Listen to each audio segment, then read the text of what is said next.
Hey guys, on today's episode of The Breaker Brief, I sit down with Bekki of both Breaker Strength and Habitual Nutrition.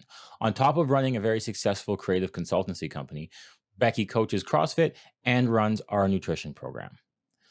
Today's episode went a little long, so I've decided to split it into two parts. This is part one, obviously, where we discuss maybe some of the basics of nutrition. And then in part two, we'll get into some like nitty gritty details. Hope you guys enjoy it, and I hope you listen to the next one. Thanks. Okay, guys, so we're at the 5th episode of The Breaker Brief, and today is the nutrition episode. I'm joined by Bekki, Breaker's own Bekki, who we'll get to know throughout the remainder of this episode. We're going to talk about her training history for a little bit, and then we're going to delve into nutrition. What's worked for her, what hasn't worked for her, and what, more importantly, what has worked with the clients she's worked with, some of them who are probably, hopefully, listening to this episode. So before we begin, Bekki, you have anything specific you want to get off your chest? Oh, yikes. The answer, no. Okay, good. No, feels great. I'm at chance. peace. This is your chance. Okay, great. So I know Bekki's been a member since before I was at the gym. She's been a coach for a while. She's been doing nutrition for a while. And that's the order things happen. Member, coach, then nutrition. She's responsible for the nutrition here with Habitual Nutrition, which we'll link to in the show notes. And we'll talk about probably at least maybe in 10 minutes or so. We'll figure it out. Okay, Bekki. So I always start with some basic questions. First question, how did you get started with CrossFit? At the time, Clint and I were living in California. Also, it was, if it's a big deal here, it was a huge deal there. I think that was 2013, late 2013. So honestly, I was super hesitant to try it. I was a wicked gym rat. I came from like bodybuilding friends and a bodybuilding background, and it seemed like just really expensive, and it seemed like a fad. Like it was just this kind of like a fitness fad to me. It was. Yeah, maybe. It stuck a little bit though. Yeah. Unlike the shake weight. Yeah, but fine. Is that done? I think Are we so. not supposed to use I don't think that? we're supposed to use shake weight anymore. But no, finally gave it a shot and immediately realized how fit I was not. Yeah, I think that's fit. I mean, I started CrossFit and I wasn't fit, and I started CrossFit to get fit. But that's a common story when people like start. Because I was going to the gym 5, 6, sometimes 7 times a day, sometimes doing 2-a-days for several years. 2-a-days? When I was training. You don't even do 2 days now. No, God, no. But are you fitter now not doing 2 days, but just doing CrossFit? 100%. Lesson learned. I don't think anyone here is like doing 2-a-day bodybuilding splits. Yeah. But if you are listening and doing 2-day bodybuilding splits, do some CrossFit. Yeah.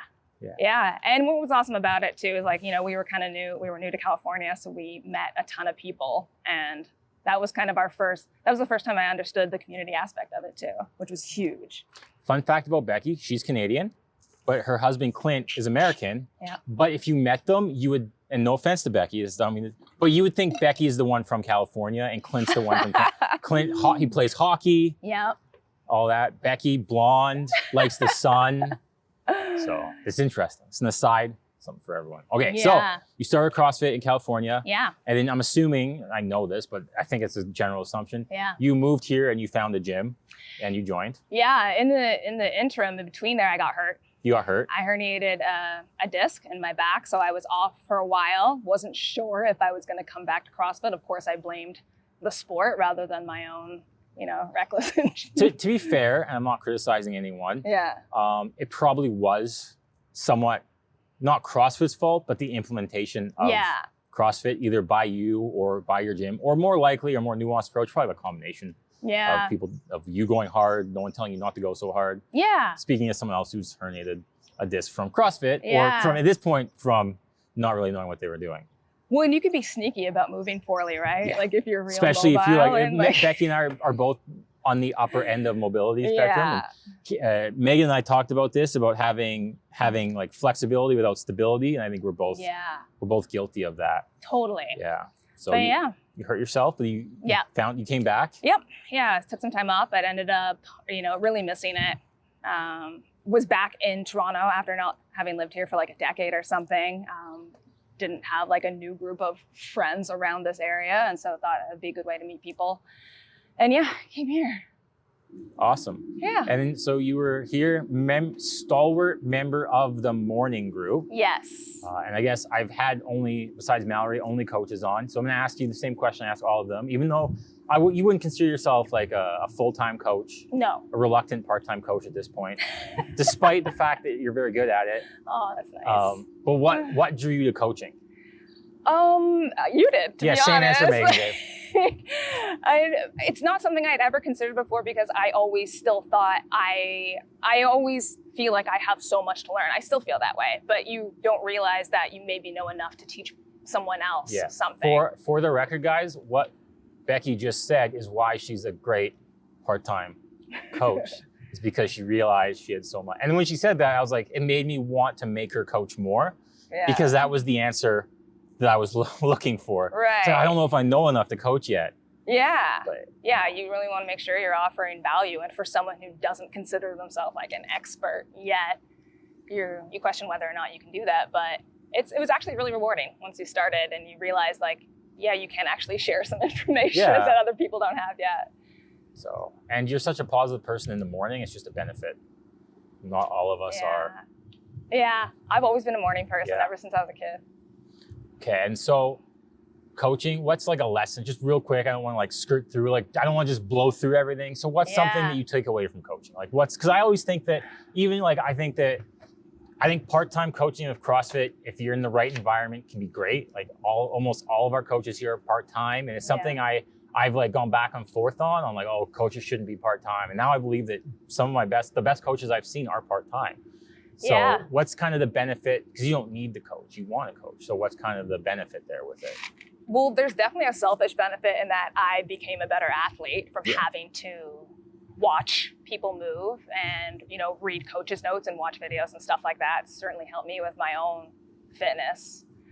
But I think the other side of that is just sharing, it's just sharing fitness. Like there are people who come in who don't work out. Ever. Like everyone's looking for their thing, their sustainable, fun thing to like stay healthy and stuff. And I love that people find it here. And I think it's really rewarding to be a part of that. Awesome. Great answer so far. So coaching, and then now we can get into it. I guess I want to try and like have it so it's like somewhat not all over the place. So a couple more questions, but even though that's a natural segue to nutrition, we'll talk about CrossFit a little bit more. So I think I like Bekki as an athlete because she's very similar. We don't phone it in, but we're both good at maintaining a healthy level of intensity. Yeah, we walk to the entrance of the pain cave and like wave. So contrary to Mallory, who I think at this point we can safely say is fitter than both of us. Oh yeah, probably. Yeah, sure. But I think we're healthy. I'm 100% okay with that. Yeah, 100% okay with that. But what drives you to continue to do CrossFit? So, because for Mallory, I think it's like some weird thing where she likes the suffering. Right. I like it because it lets me, I like doing it because then I can help other people do it. And I can learn, by working out myself, I still learn to help others. What draws you to continue to do it? I mean, 100% the people. Yeah. Like that's a big part of it, especially as someone who works from home, who's alone most of the day of the life. Yeah, that's going to be, I think, a lot of people going forward, which is good for us. Yeah, exactly. Business-wise. I like the challenge. I like, no workout really ever feels the same twice. Yeah. So even if you do the same workout, it feels completely different. Totally. Yeah. I like the science of it, the measurability of it. It's super cool to see how you're getting fitter. And hell, I really like the way it makes me look and feel too. Yeah, I love it. Yeah, it's true. I like the way it makes me look and feel too. Yeah. Brandon said I looked a little bigger today. Which, I did. Was it Bekki was there? I'm not making it up. No, some people in the morning said that too after you had left one time. They were like, man, Tom's arms look huge. He said you were specifically showing people where to flex on their leg something. Awesome. I love it. That's good. So that's the other thing. And I think the other thing is like Bekki and I, the reason I brought this up and Bekki gave the answer I was kind of hoping for is that we both do CrossFit without going 100% all the time and still get all of the benefits. And I think that's the one thing that I'm really like happy with your approach to it is that you're not, like, there's some people that come in, they kill themselves every day and they get hurt, or they get tired, they get burned out. Yeah. But especially because we're both masters athletes now, even though you don't look like it. Oh. But we're both masters athletes. Pardon? Neither do you. Thanks, that's what I was going for. I'm glad. I thought you were going to pick up on that. And I was like, oh, But because I think it's really important. That's the one takeaway I was trying to get. Is like you can come in and go 80 to 100% every so often. Pick a workout to go hard on. Yeah. But keep that. That said, and I'll caveat with this: if you're newer to CrossFit, no matter how hard you think you're not going 100%. You'll see, you'll know what 100% feels like, and we'll let you know, and you'll know it. Yeah. And it's important to learn what that feels like before you start dialing it back. But yeah. for those of you listening and doing it for a while, especially if you're feeling burnt out, don't be afraid. Just to like not phone it in, but like dial it back a little bit. Yeah. I mean, dial it back. There's still so much you can work on. Yeah. And now a segue, because of that, you don't need to, Bekki and I both work out because we like the way we look. And working out is only a small portion of that. What's also important is nutrition. So that segue was more awkward, but Boom. I still got it. So going back to the question I almost asked you too early. Yeah. What brought you into nutrition coaching specifically? Oh man, so I've had like a sort of nutrition past, I think. Yeah. I've definitely been on both ends of, I guess, what you would call like the spectrum. Overly, almost neurotic about both like quantity and things like that, and like cleaning and clean food.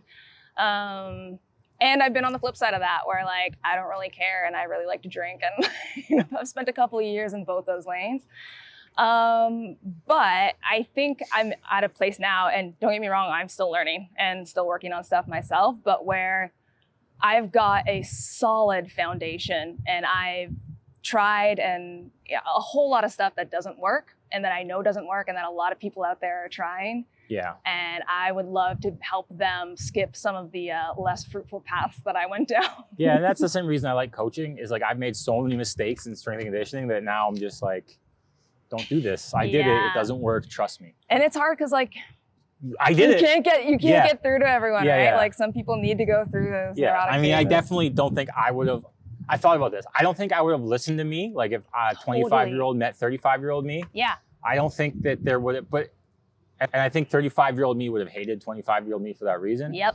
But I think if I can get through to someone, it's worthwhile. But I think that's a really good answer as to why you started nutrition. So, and I really was happy because I know you both here, and we hang out outside of the gym. No big deal. Right? Yeah, no big deal. whatever. Yeah. And I really have always been impressed by your mature, I guess your since I've known you, your approach to nutrition has always been very rational and thought out. Yeah. And so that's why I thought that nutrition was a really good avenue for you. And you had already like had an expressed desire to do it. Yeah. But I think like just nudging you in that direction, I think is really great, because I think your outlook, which we're going to now spend probably the rest of the podcast talking about, is really, really like it's refreshing, because most, like I'm used to it. Like we follow the same sort of nutrition philosophies, but I think the way you present it is really refreshing. So let's delve into a Cole's notes about your nutritional philosophy. Yeah. So what's kind of like, I don't know, there's like, give me 3 pillars or one thing. Just give me the elevator pitch to your approach to nutrition. Or if you want to give me 3 pillars, give me 3 pillars. Whatever, because we haven't talked about Bekki's real job. Whatever marketing speak will get you to give me, you know what I'm going for right now. Whatever kind of like Cole's notes spiel about your philosophy of nutrition. Not your approach, but your philosophy. Totally. So my goal would be to help people get off the pendulum, the diet pendulum, and I can get into what that is, and focus on basic 4 pillars. 4, so 3, I want 4 pillars. I need 4. Okay. So we talk about nutrition quality, nutrition quantity, sleep, and exercise. Awesome. Yeah. So quality, quantity, sleep, and are those in a specific order? I like to present them in a specific order that I think leads to a higher rate of success. I think quality is a great place to start because it inherently corrects quantity. You can't eat 400 calories of broccoli no matter how hard you try. I'd like to see you try. Yeah, no, that's a good point. Yeah. So what are some strategies then? So your approach to that. So sharing that philosophy, what are some strategies you have? For quality? Let's start there, but for all of it. Let's just say say I'm coming to you and I need to dial in my nutrition. I don't sleep well, I'm unhealthy. Like I know I need to lose some weight. I've had blood pressure. Maybe I'm like pre-diabetic. Wow. Something like that. Maybe like I'm just like at my wit's end. What's the first thing you would do?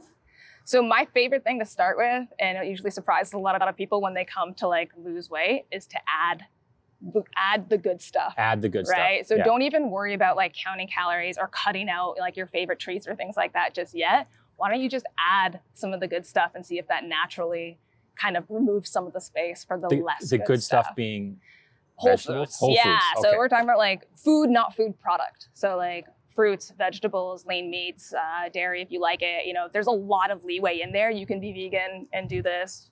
You can't be on the carnivore diet and do this. That's the one time I'll put my foot down. I just listened to, I don't know if you've listened to it yet, John Berardi's podcast. No. He talks to, this is an aside, guys, but he talks to the carnivore diet guy. Yeah. And he talks to Lane Norton, who criticizes the carnivore diet guy. And it's like a 3-part thing, but in the 3rd part, he looks at a bunch of stuff. It's really good. I'm going to post it to the Facebook group, guys, and maybe I'll put that into the show notes as well. But it's just, he looks at that carnivore diet. It's interesting. Yeah. So I'll put that in the show notes, guys, that podcast with John Berardi. It's really, really good on that. But so you can't eat just meat. Totally. Can't eat just meat. Well, and I think that would fall into one of the pendulum swings, right? Like that's what people always want, this kind of black and white, extreme magic thing that's going to happen. Because certainly just eating well and exercising can't do it. No, it's too because I've been doing that my whole life, except like you haven't. Probably not so much. Okay, so I like to say, and I've said this, I like to say like the outside aisles of the grocery store, which I know like that's a generalization. There's sometimes bad stuff on the outside aisles of the grocery store. Sure. And not all grocery stores are organized the same way, but usually there's like a produce section on the outside, a meat section. Kind of thing. Does that work? Well, it does. And that kind of raises like a bigger point, comes up a lot, is people like, does this count? Right? And I have the feeling like if you have to ask that, you're trying to game a system and it's not going to help you. So like nobody has to ask about the broccoli. Nobody has to ask about chicken breast or like eggs or apples or things like that. So maybe try to lean towards those. And I'm in like a couple of nutrition program groups. Yeah. And that's like the number one thing I see is like, hey, can I eat this? Does it count? And I was like, man, I guess this episode's gonna get deep. Yeah. It might be a 2-parter. So I'm gonna go off a little bit. I think that speaks to a bigger problem. Like if you're framing your nutrition as, oh, this, like you shouldn't vilify foods like that. Right. Right? Like I don't think you should, like if you want to eat something, don't try and make it something it isn't. Yeah. Right? Like admit that I want to eat a donut. I'm not going to try and fit this donut into like some sort of healthy diet, just like, because you're still going to associate the guilt with eating, like you're going to have a negative implication on your like kind of well-being or approach to diet. If you're like, oh man, can I fit this donut in somehow? Yeah. And the answer is like, always, right? And like we talk about that a lot in the Habitual Nutrition Facebook group. Is it's not like we might say good, bad, just to keep the conversation going, but try not to get caught up in semantics. But I like to think of things more on a continuum, and I think dose has a huge role in whether something is like good or bad. So or like more 12 donuts is probably not exactly right.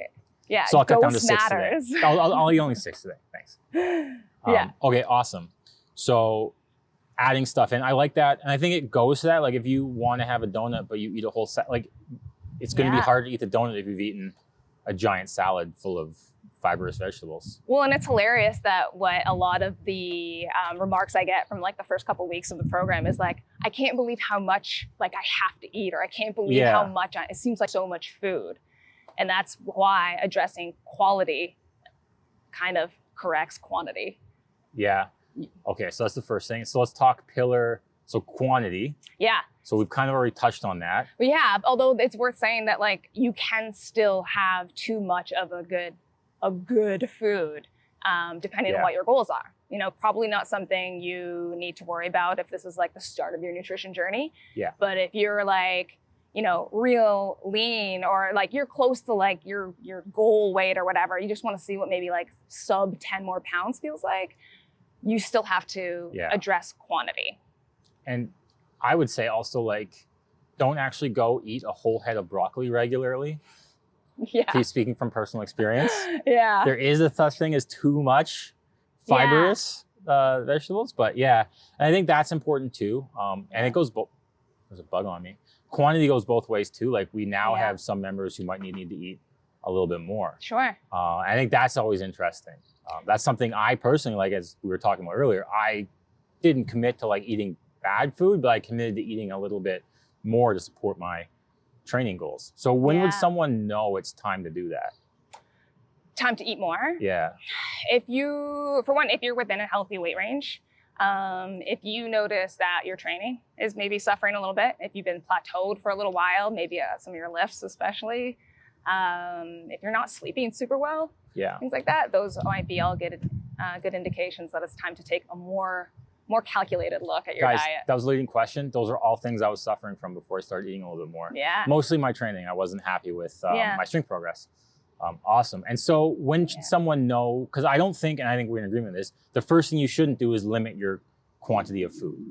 No. So when should someone switch from just worrying about quality to starting to think about quantity? Probably once you plateaued, right? Like, so you've given it a shot, you're down, you're bound to see some results. And then once those slow down or come to a halt and you're ready to take the next step, that's when it's time. It's time. And then so if someone wants to start counting quality, or do they just go right into like straight up macro bodybuilding style diet, or how do they? No. So if your quality is pretty clutch, like habitual in place, that's your default. Good name drop there, yeah. Right? Then I would, if you're someone who's likely in your audience, someone likely an athlete, I would focus on protein first. For one, because it's a little easier interim step rather than going full-blown macros. And two, it's probably one of the most important macros for someone who's just making sure you're getting enough protein. Enough protein. And I like that. But at the same time, not in much. Yeah. Because there are people who just think like more protein is better. Like I'll get bigger and stronger. Do you see a lot of people eating too much protein? Like in your experience working with people? You'd have to be at a pretty elite-ish level before I would probably like flag that. Okay. Mostly because it means like if you're getting unnecessary protein, you're missing out on carbs. Yeah. So. Okay, so I guess I was just clarifying before my next point, which is I like that because you're measuring quantity in a positive way. Yeah. You're not restricting. Yeah. I think that's a really good habit. It's like, I'm not cutting my carbs. I mean, I think just mentally, and I think people really don't think about the mental aspect of any of this. Which is, I think, the most important part. So that's really good. I like that. I just wanted to clarify that. And that's why I think the protein approach is really important to that. So, and then your next pillar, which was it exercise or sleep? Which one came first? I think I say sleep. Sleep? For one, because it's easier to address. I mean, for some people, if you're not already on like an exercise regimen, that can be a big step. Yeah. So, and it's probably more important. Yeah, that's true. I think, and then Brandon and I talked about this in our episode, how we both felt that sleep, like with the pandemic, we were able to sleep more. Yeah. Especially because like there were times where I don't think he had to do it as much as I did, but I'd be here late doing something and then come coach the morning. But he had his second job would be late and then he'd come in and coach the morning. So both of us sometimes with coaching the mornings would not get enough sleep. Yeah. And now that there isn't, right now anyways, we've both realized how important that is. So obviously we're gonna try our best to work towards maintaining that. That's we were just talking about that. Yeah. When we open back up, so we both get our own, selfishly get our own sleep. But something I think is really important. I've talked to you guys a little bit about it. The one thing I will say, I didn't say this when I wrote it out, is don't stress about it. Right. That's something I didn't talk about, and that I don't think I recommended the book for this reason, but the guy whose TED Talk I recommended, Michael Walker, he almost takes it too far sometimes. He scares you a little. And he scares you, and I didn't say anything because I was just trying to write, I'm trying to write succinctly, but I think it's really important to not stress about sleep so much. Yeah, it's hard to find because there are some people that need. It's like the 20-year-old selves, right? Yeah. Like you're not hearing me. It's important. And what they're in this kind of like, I'll sleep when I'm dead, hustle lifetime. It's like, whatever, not me. But like, it's so key. And not just like physiologically and for training recovery, but like if you're trying to follow a nutrition program, the mental, the change from a good night of sleep versus like a crappy night of sleep is the difference between like reaching for like all the bad things or all the good things. But if you're not, this is my fault. If you're not getting enough sleep and you're like struggling with it, don't worry so much about it. Yeah. It's important. So what are some things people can do? if they are struggling with sleep, to help with like sleep quality. Like what can, if I struggle with sleep and I have like it set that I've gotten my day set up, but I'm still struggling to get enough sleep, what's like 1 or 2 things I can implement? Yeah, and I feel like you've probably hit on these before, like don't drink coffee until late in the day if you know it has an effect on you. I don't drink it after like probably 11 a.m. That's really early. But then you go to bed early. I go to bed very early. Yeah. Do your best to get off your electronics. Blackout curtains are key, especially this time of year. It is still light out when I go to sleep and start reading. So those are pretty clutch. And like reading or things like that. Do you read in bed or do you read next to your bed? In bed. Yeah, some people don't like that, but other people do. Because of the light? Is that why? I don't know. Like some people say your bed should only be used for sleeping. Yeah. But then Mallory reads in bed and she sleeps good. So it's like, it's anecdotal, I know, but I don't. Yeah. I think that me bringing that up is like, guys, if something works for you, don't change it. Yeah. Like if you sleep well and you read, you look at your phone for 20 minutes before in bed, but you're still sleeping fine, don't worry about it. Right. But if you're struggling, that's when you need to make a change. And that goes for like, I think I'm trying to get used to saying this, like if you're not struggling with something, don't look to change it. Yeah, it may not be for you, this particular part. But and this is why like I've always held off having a podcast or something like that, because like I don't feel like blanket advice should be a thing. Right. But these are just things if you are struggling. If you're struggling, yeah. If you're struggling. And like, and to your point about not worrying about it, like it doesn't mean if you're getting like 5 hours, if you don't get 8 tomorrow, you're gonna die prematurely. Yeah. But like maybe focus on like 10, 20 minutes at a time. Yeah. And then pay attention to when you get up too, because you can't really be surprised if you can't fall asleep by like 9 p.m. if you're waking up at like noon. Yeah. And the other thing is like everyone's different. Like some people like getting up early. That's naturally where they get up. Some people get up a little bit later. And not everyone's life circumstance is the same. Yeah. But if you can adjust to that, you go ahead. And we're going to have guests on later who have kids, because Bekki and I don't have kids. And so I always sometimes feel like, you should get more sleep. I don't mean, like stupid. Yeah. What? I'm not having like this. I saw a video of like a mom with her kid in bed and like, it was a newborn and the mom was just waking up constantly because of the child. Right. So we'll have some people on who have kids who I know are doing well and we'll talk to them about their performance. Because like, I don't want to sit here and be like, oh, you should do this. I honestly don't have kids. I have no idea what it'd be like to do that. So I'm not even gonna pretend. So just as a caveat, I don't want someone to come and be like, oh, you don't know. It's like, yeah, we're gonna get some people on who've successfully to, in my opinion, manage that, and we'll get their experiences. So hopefully you guys can learn from that too. Right. These are just general pieces of advice. Okay. Lastly is exercise. Yeah. So I guess like this is something obviously I have some experience with, but like what's the, like when you say exercise, I think it's like important to define that. Totally. Yeah, and I actually in the Facebook group, I just put out this new game that actually separates exercise into 2 parts, both just like movement and strength training.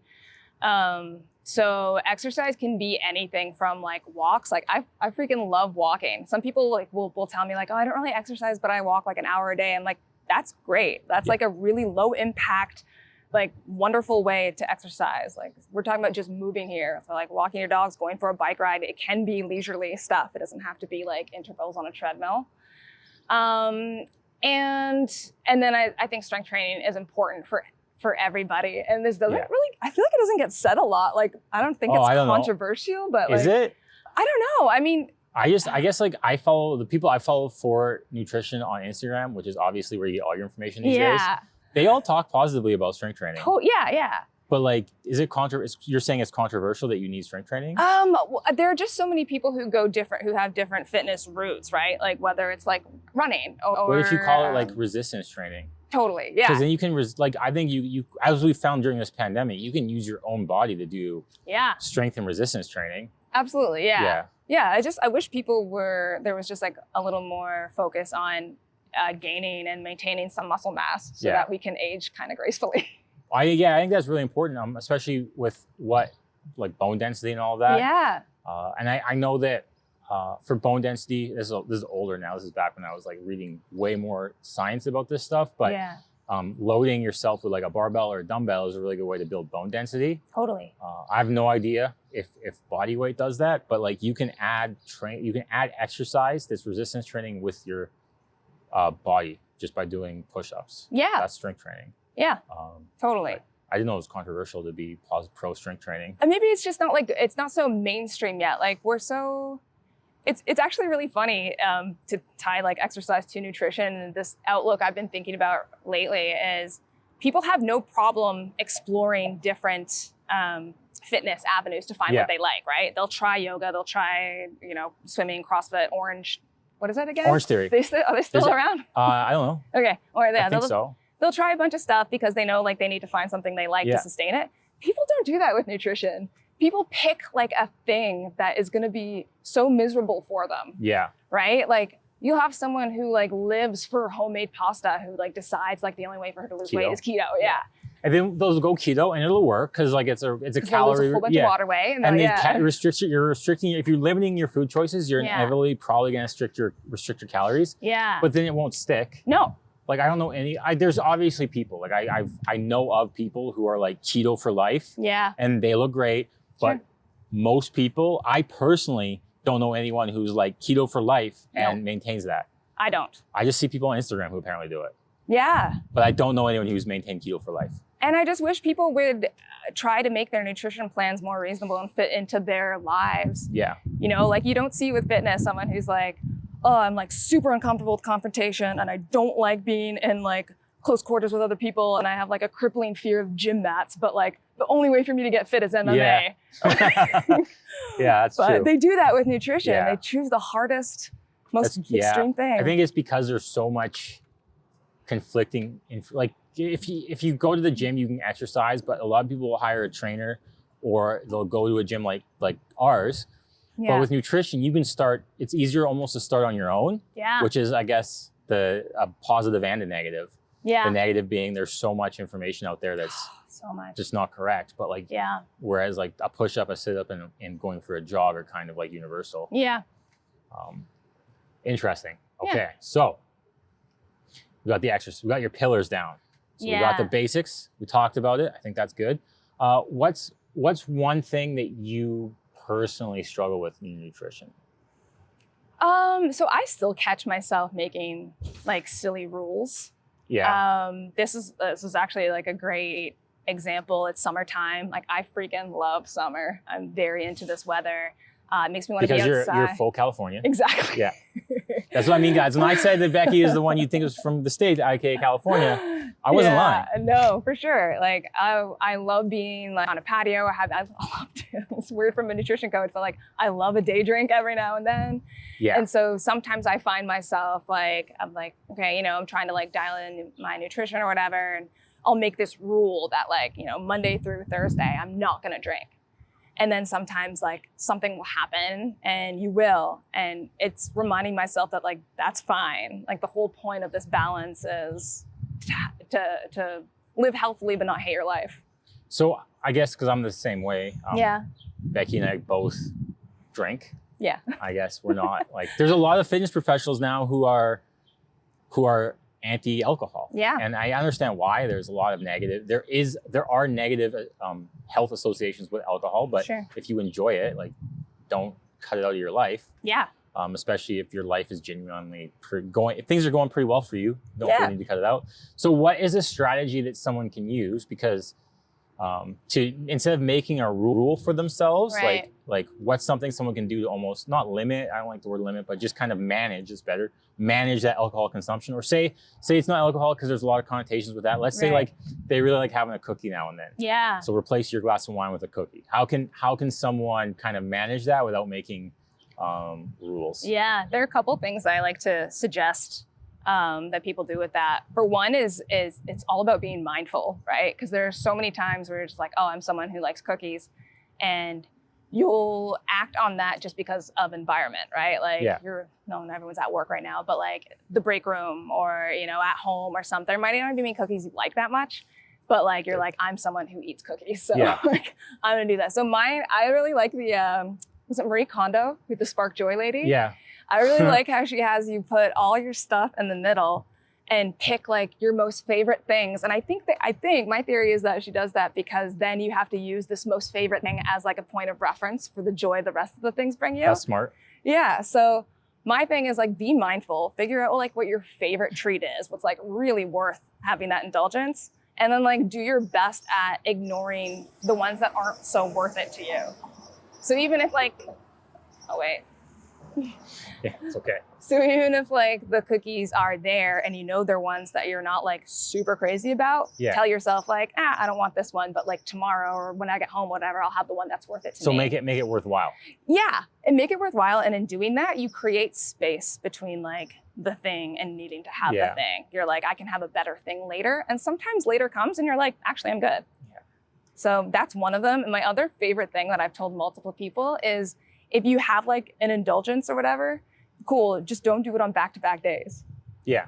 And also like, and this isn't my idea, but don't make it start some sort of weird shame, building off that, some more sort of weird shame thing. I think like, and I don't want to, I'm going to go back to alcohol, but a lot of times people are like, oh, I don't want, drinking is causing me to gain all this weight. Yeah. But it's like, think of the choices you make when you drink. Yeah. It's like, okay, you went out drinking, you had like 3 or 4 beers, maybe because I'm old, that seems like a lot, but maybe you've had more, but your decision-making process is going to be somewhat flawed. So in your Uber home, you're ordering like pizza and crepes, and then you get up. I think we did that one time. Yeah, that's where it's, we did that, and we were on the way back to your place, we ordered pizza and crepes.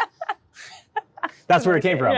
Yeah. So we're just as bad at that. Yeah. It wasn't necessarily the drinking. No. It was the pizza and crepes afterwards. Oh, it's your inhibitions about everything else. Yeah. That So really I don't really have a solution, but just realize that like you can have a drink now and then. Just don't try not to let it. Yeah. But then the next day I didn't continue to eat pizza and crepes. I had like a healthy breakfast. And that's the huge thing we talk about too, is the mindset of like on track, off track. Yeah. And like when people think one pizza and crepe night means like, oh my God, now like I'm off track. I have to wait till Monday to restart my diet, and it's like Friday night. Or like I screwed up, I might as well keep screwing up for like the whole weekend. Make it worthwhile. Totally, yeah. Like that's doing you any favors. No. Or like, dude, and people ask all the time, like, what do I do to get back on track? And it's like, eat a good meal. Yeah. The next one you eat is a chance.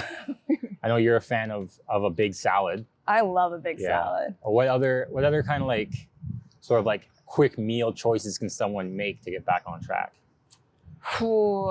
And everyone's a little different, right? Yeah, it's kind of a bad question, but I was just trying to like get some ideas, because I know that if you're off track, you don't want to think about it. It's like if you can get a go-to back on track meal, it's almost like a habit you're building. Oh, I had a like, so that's kind of where I was going with that. Like if you have one of those nights, which Bekki and I just admitted to having, what's a meal you would use to get back on track? Like for me, so like something that includes any vegetable and any lean protein. A vegetable and lean protein. So pick a vegetable and lean protein you like. Yeah. And I'm going to give you a tip here off the cuff.